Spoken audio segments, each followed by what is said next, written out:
रुक्मी का।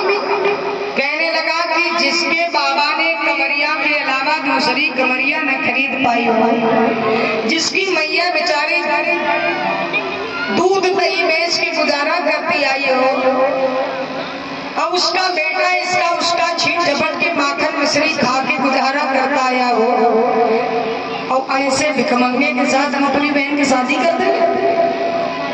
खामोश। अगर कहीं उस कन्हैया का नाम लिया गया,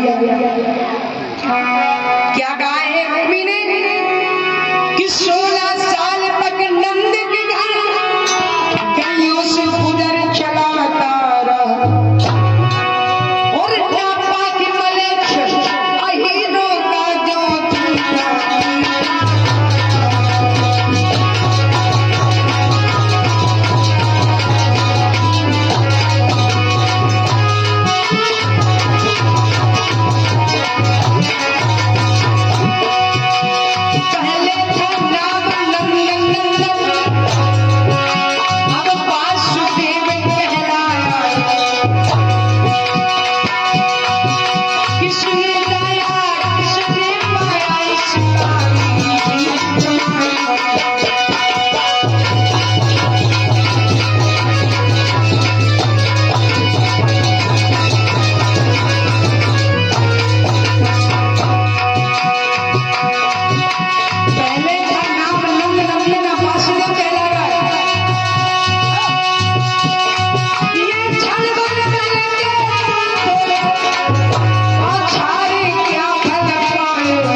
सांप सभा में सूंघ गया हो, किसी की मुख से कोई आवाज ही नहीं आई। महाराज भीष्मक भी चुप रह गए, भाई भी सब चुप रह गए। बोला मैं अपनी बहन के शादी अपने साले शिशुपाल के साथ करता हूँ, जो चंदेल देश का राजा है, जिसका नाम दमघोष, दमघोष के बेटा शिशुपाल के साथ। शिशुपाल जो था ये भगवान श्री कृष्ण के सगे बुआ का लड़का था, और रुक्मी का कौन था? सगा साला। और कभी ऐसा सुना है कि बहनोई की बहन साले के साथ ब्याही जाती? ये अनुचित है ना, बहुत ही गलत होने जा रहा है। रुक्मिणी समझाना चाहती है लेकिन बात नहीं मानती। क्यों? रुक्मिणी ने नटवन महाराज श्री कृष्ण के चरणों में और कहा कि मैंने अपने मन में यही धारणा धर ली है, मेरा विवाह होगा तो श्री कृष्ण के साथ मैं कुंवारी बनकर जीवन बिता दूंगी, लेकिन उसे मलेच्छ के गले में वरमाला नहीं डालूंगी।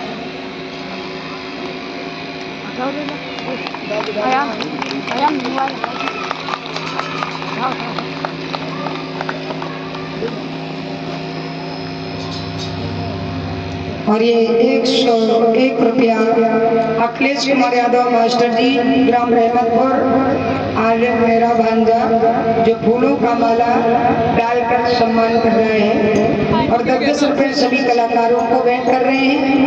भगवान से प्रार्थना करेंगे कि जब तक गंगा में धारी रहे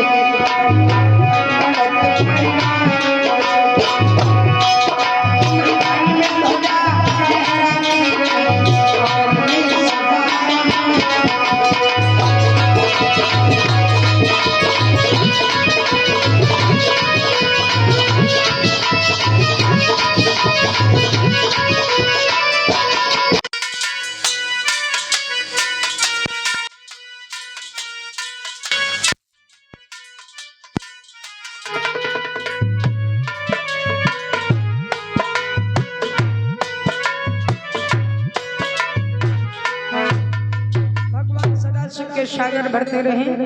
बोले श्री सच्चिदानंद भगवान की। तो प्रेम भक्तों आज रुक्मिणी की ये बात सुनकर रुक्मी बोला, अय बहन, हम उस भिखमंगे के साथ कभी तुम्हारी शादी नहीं कर सकता, सदा सुख सुकून में रहो। उसने नाई नेगी के द्वारा चंदेल देश के राजा शिशुपाल के पास तिलक पहुंचा दिया। शिशुपाल बड़ा खुश हुआ कि जीजा हो तो सबके ऐसे हो जैसे हमारे जीजा हैं। हमने अपनी बहन की शादी कर दी जीजा के साथ में, अब जीजा भी अपनी बहन की शादी हमसे करने जा रहे हैं। और जब शादी कहीं अगर मेरी हो गई, हम दोनों आमने सामने होंगे, वो हमें जीजा कहेंगे, हम उन्हें जीजा कहेंगे, और कितना अच्छा लगेगा, बहुत खुशी होगी ना। अब भैया जीजा शब्द ऐसा है, हर बात पे जी हो जाए। अगर जिसको जीजा कह दो, चाहे भले प्राण निकल रहे हो, और जीजा कह दो जनो जी गए, ऐसा शब्द है जीजा का।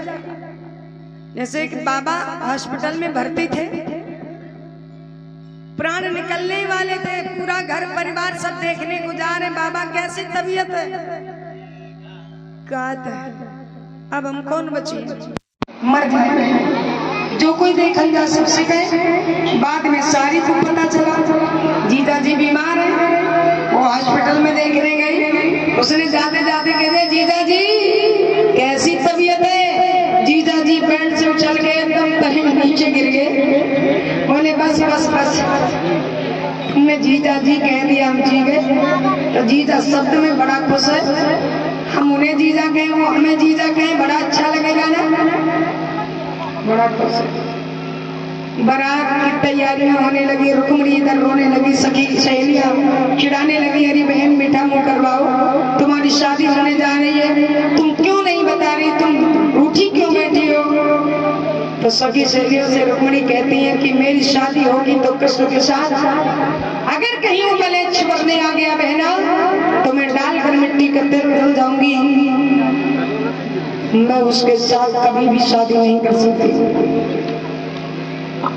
रो रही है, भगवान की कृपा, जो बूढ़ी ब्राह्मण उनके पास आए, बेटी रो रही, तुम अगर पत्र का लिख दो तो मैं द्वारकाधीश के पास पहुंचा दूं। तो बूढ़े ब्राह्मण को पत्र का लिख दी। रुक्मिणी जी ने पत्र का लिखी, तो पत्र का लेकर के और ब्राह्मण देव द्वारिका में पहुंचे। भगवान कृष्ण ने जैसे देखा, ब्राह्मण देव का स्वागत किया और पूछने लगे, आप कहां से आए हो? कि ब्राह्मण बोला,